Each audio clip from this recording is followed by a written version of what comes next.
Yahweh El Shaddai. Amen?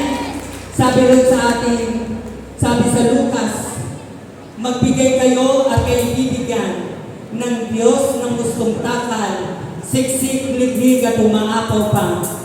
Ang ibibigay sa inyo sapagkat ang panukat na ginamit ninyo sa iba ay siya rin gagamitin panukat ng Diyos. Amen? Sapagkat ngayong araw na ito, tayo ay bibigyan ng ating Panginoon ng gustong takal, siksik, liglig at umaapaw. Amen?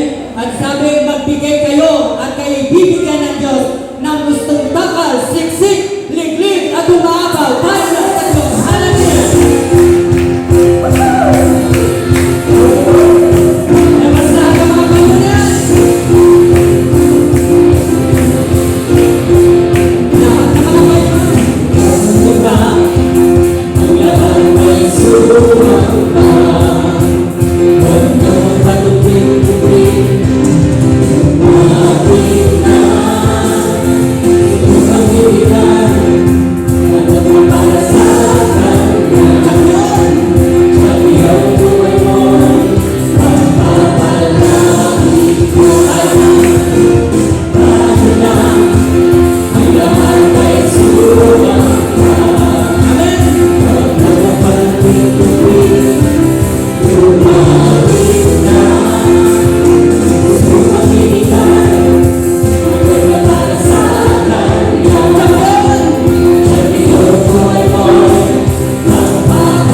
Praise God.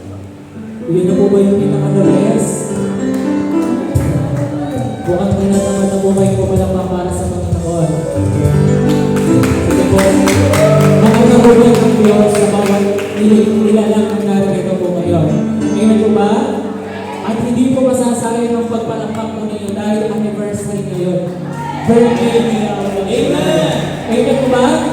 Kaya lahat na naniniwala na ngayong araw na ito, sa selebrasyong ito, lahat ng dawalo uuwing answered prayer. Amen? Hallelujah. Kaya mga kapatid, huwag mong pipirin ang pagpalakpak. Sa pagpalakpak ngayon, ay runa. Ang paglilingkod po niya ang pananampalataya ngayon sa Panginoon. Kahit po ang mangyari, hindi tayo iniiwan, hindi tayo papabayaan ng Diyos. Amen po ba? Hallelujah. Kaya ngayon pala mga kapatid, ano man ang iyong mga kahilingan, prayer request, na isulat man o hindi, check yun. Oras mismo, binigay na sa iyo. Hallelujah. Amen? At sa oras po ito, patuloy po natin pasalamatan ng ating Diyos. Taas po natin ating mga kamay.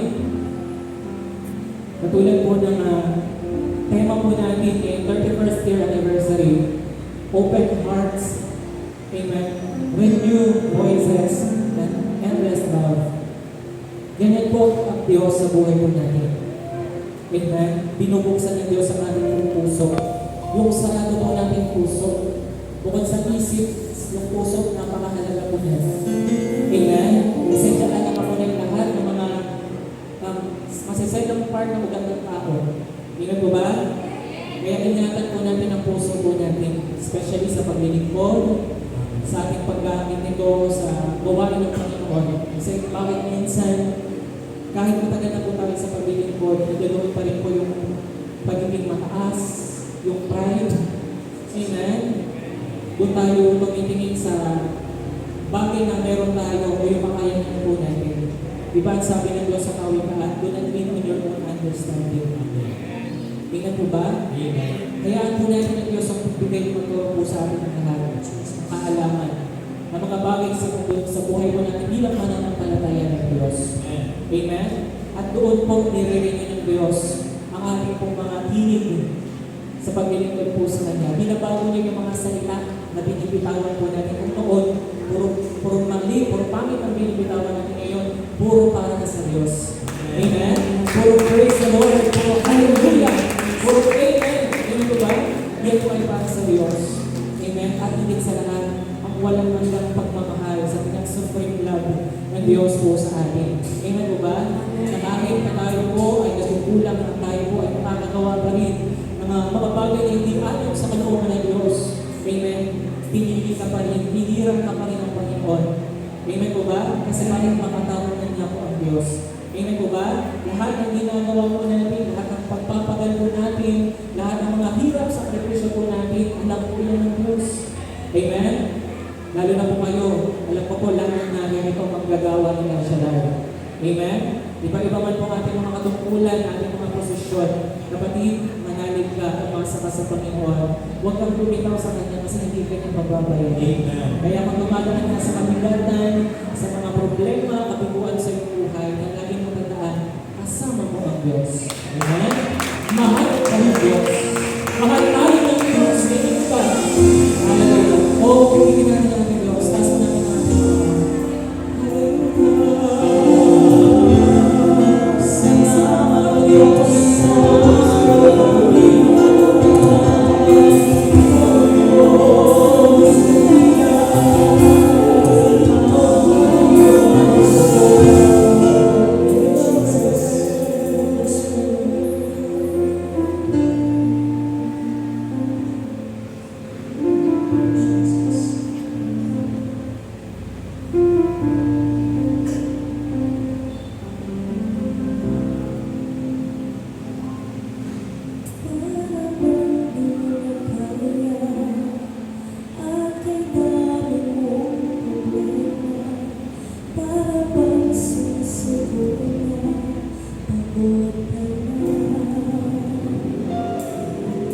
Buksan mo ang iyong mata, di ba nakatayo ka pa?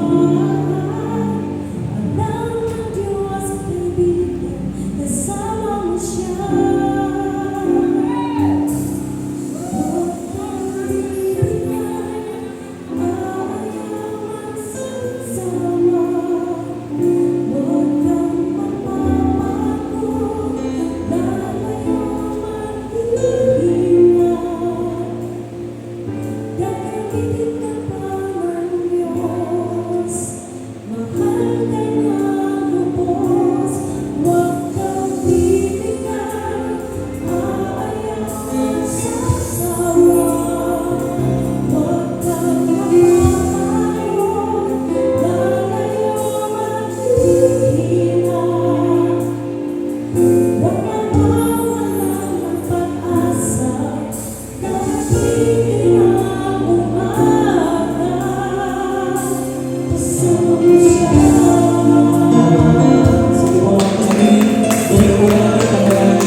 na, pagod ka na.